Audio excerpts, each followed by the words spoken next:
Je m'appelle Fadi Antouche, je suis consultant sécurité chez Solucom et je vais vous parler un petit peu de notre approche du Bring Your Own Device, en particulier sur la partie risque et je dirais, approche pour sécuriser et couvrir ces risques.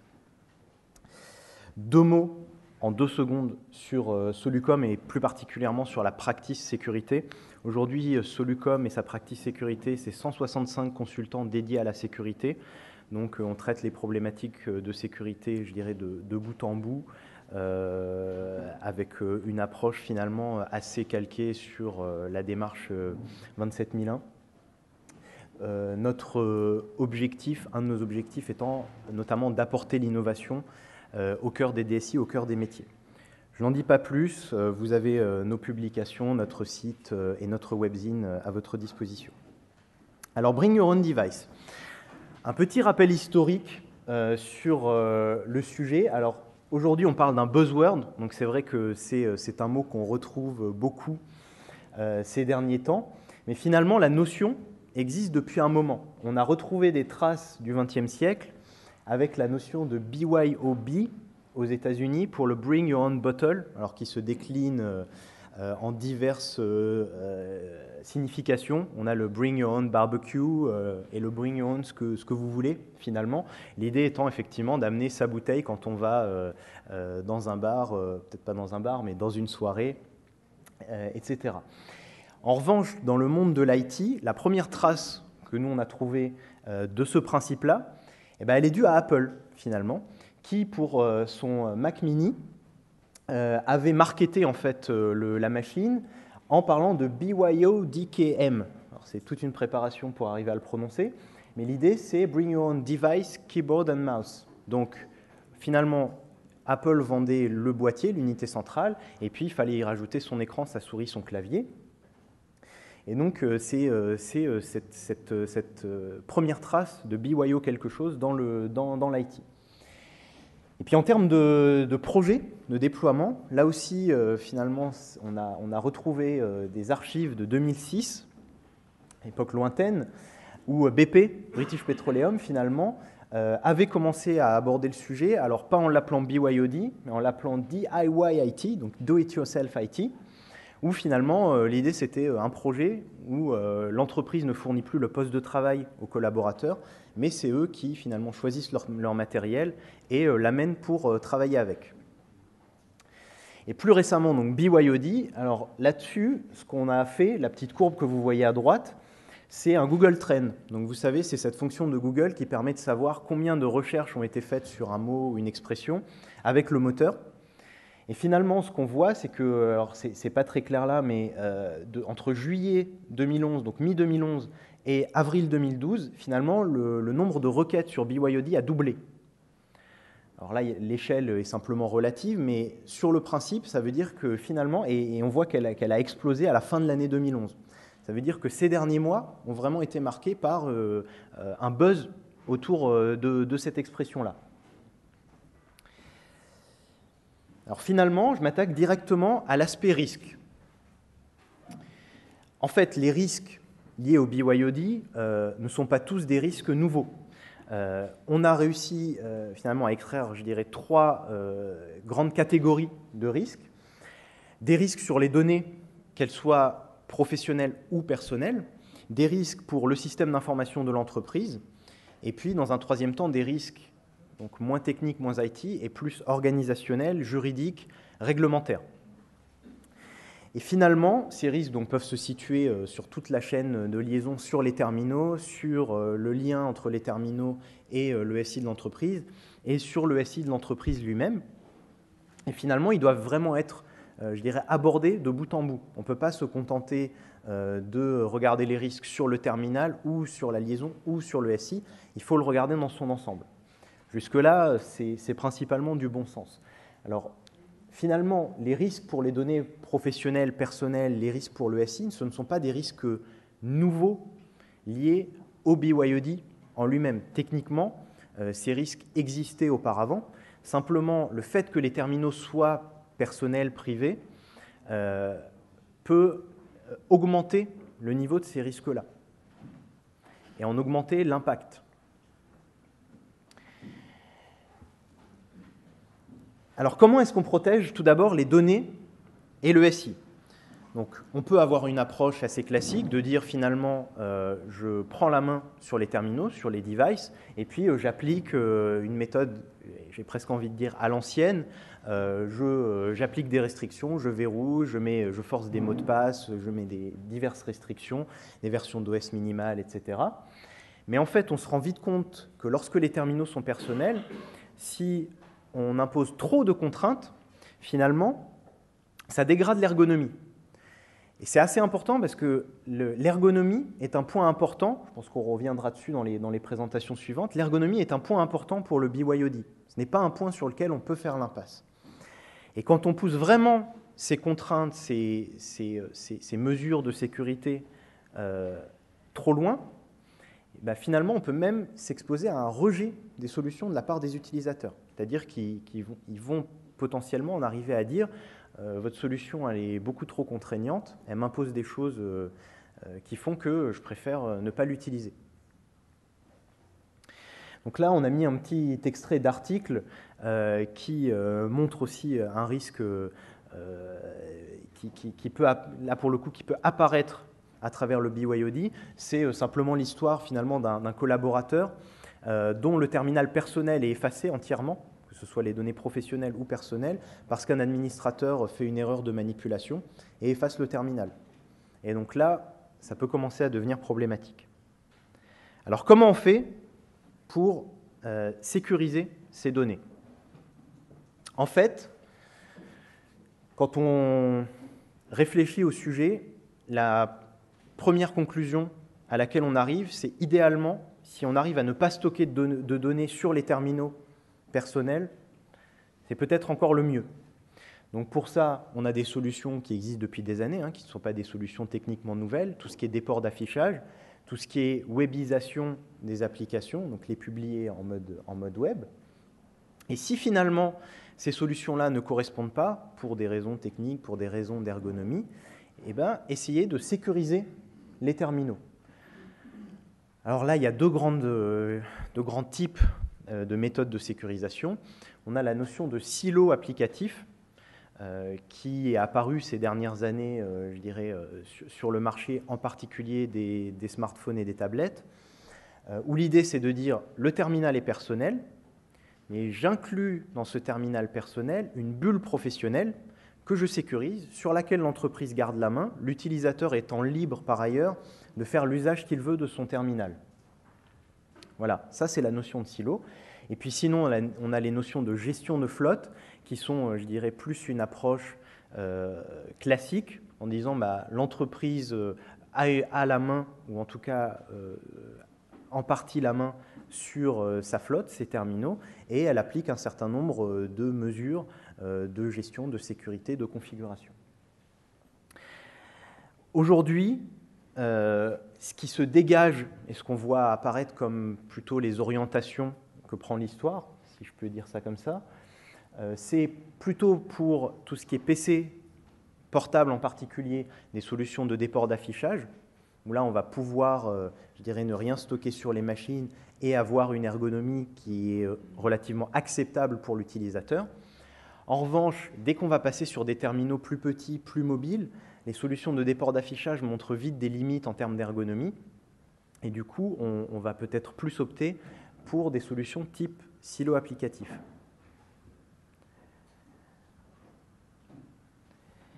Et puis, il y a un autre point à prendre en compte, c'est que finalement, quand ces terminaux vont arriver dans l'entreprise, il va sans doute falloir se poser la question de comment est-ce qu'ils se connectent, notamment dans les locaux de l'entreprise, au SI. Alors peut-être que ça va se faire à travers des connexions Wi-Fi, par exemple, notamment pour les terminaux mobiles qui n'ont pas forcément de connexion autre. On peut mettre en place un certain nombre de fonctionnalités sur le réseau ou de contrôle sur le réseau, type contrôle d'accès réseau, du NAC, ce genre de choses, des technologies type 802.1x. En revanche, ça, ce sont de vrais chantiers. C'est-à-dire que ce ne sont pas des choses qu'on peut mettre en œuvre rapidement et facilement. Ce sont de vrais chantiers et qui ont un coût. Et donc, du coup, il faut évaluer l'intérêt en regard de leur coût. Mais finalement, sur le BYOD, au-delà des solutions techniques, aujourd'hui, on a de vrais enjeux, alors que j'ai regroupé sous le terme d'organisationnel, mais qui sont assez divers. Et aujourd'hui, c'est là que se posent les principales questions. Alors finalement, on les a répartis dans diverses catégories. Je ne vais pas vous les faire une par une, mais je vais vous en citer quelques-unes. Par exemple, toutes les problématiques d'organisation du travail. Aujourd'hui, imaginez que vous ouvrez un service ouvert aux terminaux personnels des collaborateurs. Alors dans une équipe, certains vont peut-être décider de l'utiliser, certains non. Et du coup, ça peut créer une sorte de discrimination au sein d'une équipe où finalement certaines personnes vont peut-être être plus réactives parce qu'elles vont typiquement répondre à leur email plus rapidement que celles qui n'utilisent pas la solution et donc créer par exemple des équipes à deux temps. Donc ça peut créer des vraies questions de RH, de management, etc. Sur la partie réglementaire, alors il y a toutes les questions sur lesquelles de la même façon on reviendra dans les présentations suivantes, plutôt les conférenciers suivants reviendront. Donc toutes les questions de traçabilité, les obligations légales qui sont imposées à l'entreprise, toutes les notions de respect de la vie privée auxquelles une entreprise doit se conformer, toutes les questions d'administration. Est-ce qu'un administrateur a le droit d'effacer un terminal entièrement s'il est personnel? Est-ce qu'il a le droit d'effacer une partie du terminal? Jusqu'où? Où est la limite?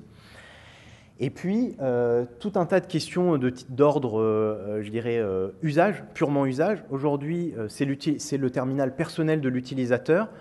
Je prends l'exemple canonique qu'on utilise toujours. Un collaborateur utilise son smartphone personnel pour regarder ses emails en rentrant chez lui dans le métro. Il fait tomber son smartphone, l'écran se casse, ça lui coûte une fortune à réparer. Qui doit payer? Il était en train de travailler, mais en même temps, c'est son terminal, il était sur le trajet. Aujourd'hui, on voit qu'il y a quelque chose à encadrer et que les réponses ne sont pas évidentes.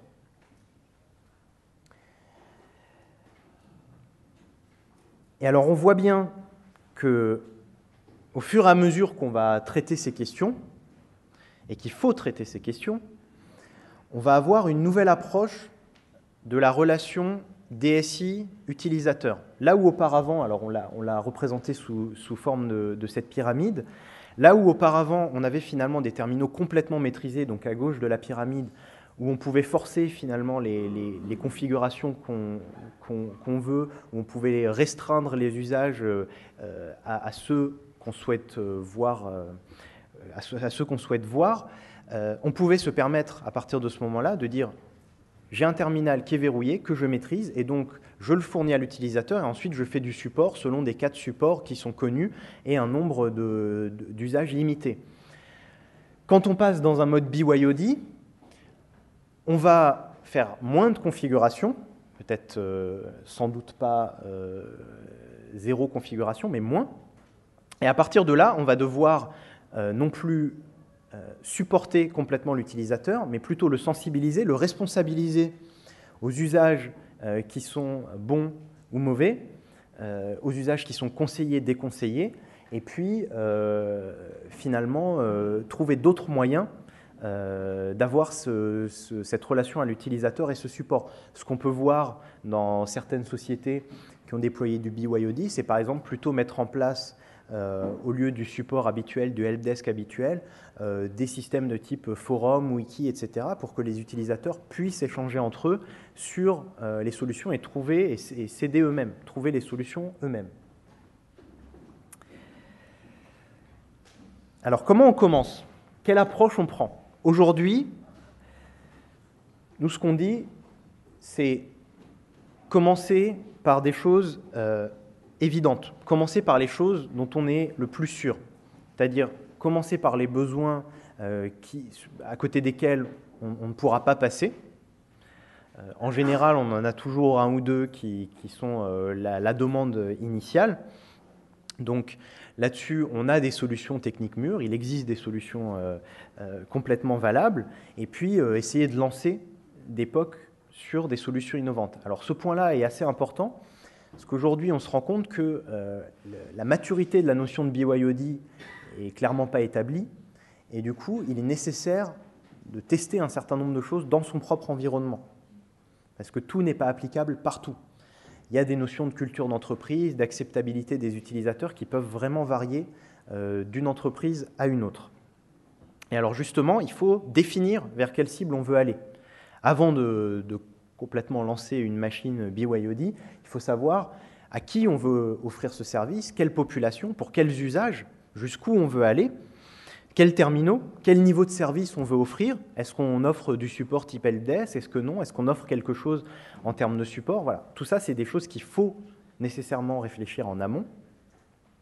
Et surtout, ne pas négliger les aspects non techniques. Aujourd'hui, comme le disait le président, le BYOD, il y a une partie technique, c'est clair qu'il faut la traiter, mais je dirais que du point de vue des DSI en tout cas, elle est souvent plus mûre que les parties autres. Donc clairement, il faut définir des règles d'utilisation acceptables. C'est des choses qu'il faut aborder en commun avec les fonctions juridiques et RH, donc qui doivent être part de ces projets-là dès le démarrage, au risque d'avoir des soucis plus tard dans ce type de projet.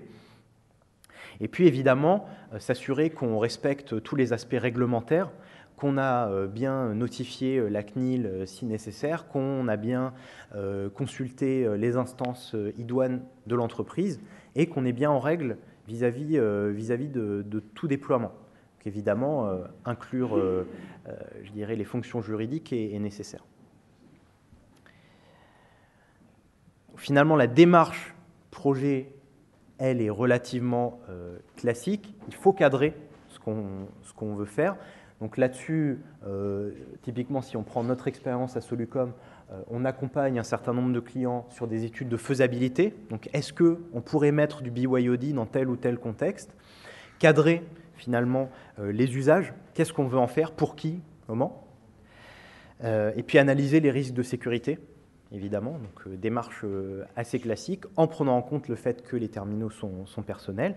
Ensuite, ça se poursuit par des études du marché, voir les solutions qui existent, lesquelles correspondent le plus à son besoin, et puis aller jusqu'au déploiement avec, comme je disais, une partie importante sur la gestion des utilisateurs et du rapport aux utilisateurs pour le BYOD.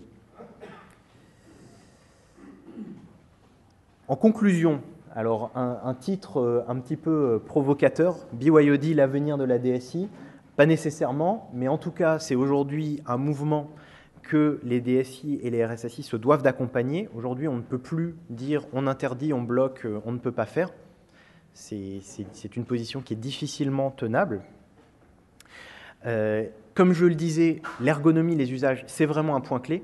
Aujourd'hui, les utilisateurs attendent une solution ergonomique et si, in fine, on leur offre une solution qui ne l'est pas, ça amènera réellement à un rejet de cette solution. Techniquement, les solutions existent. Les aspects organisationnels doivent être étudiés parce qu'on est sans doute moins mûr dessus. Et puis, la réalité de la réduction des coûts, on parle beaucoup de bring your own device, je ne vais plus payer le terminal, ça va me faire des économies. Aujourd'hui, elle reste à démontrer. Sur certains secteurs, pour des entreprises qui sont dans l'IT, on commence à avoir des premiers retours plutôt positifs. En revanche, c'est vraiment quelque chose qui est à confirmer sur, je dirais, différents types de sociétés, différents business, parce que ce n'est pas une réduction de coûts qui est évidente à calculer in fine. Et puis la consumérisation, vous savez, qui est l'utilisation des technologies grand public pour le professionnel. Finalement, on sent que c'est un phénomène qui va s'inscrire dans la durée. La fusion des sphères professionnelles, personnelles n'en finit plus, avec tous les aspects de réseaux sociaux qu'on connaît, dont il est beaucoup discuté également. Et finalement, c'est quelque chose qui s'élargit au-delà du Bring Your Own Device. On a le Bring Your Own Apps, Bring Your Own Identity aujourd'hui. Alors, Bring Your Own Apps, typiquement, il y a beaucoup d'utilisation, par exemple, de solutions, je pense au Doodle, vous savez, ces solutions qui permettent de trouver un créneau commun à tous les participants à un événement, voir les réseaux sociaux, qui sont aujourd'hui pas mal utilisés, y compris réseaux sociaux dirais, publiques. Et puis Bring Your Own Identity, puisqu'on voit de plus en plus de solutions de gestion des identités qui finalement ne font pas la distinction entre l'utilisateur quand il est dans sa sphère personnelle et l'utilisateur quand il est dans sa sphère professionnelle. Voilà, j'en ai fini. On enchaîne ? Super. Voilà, merci.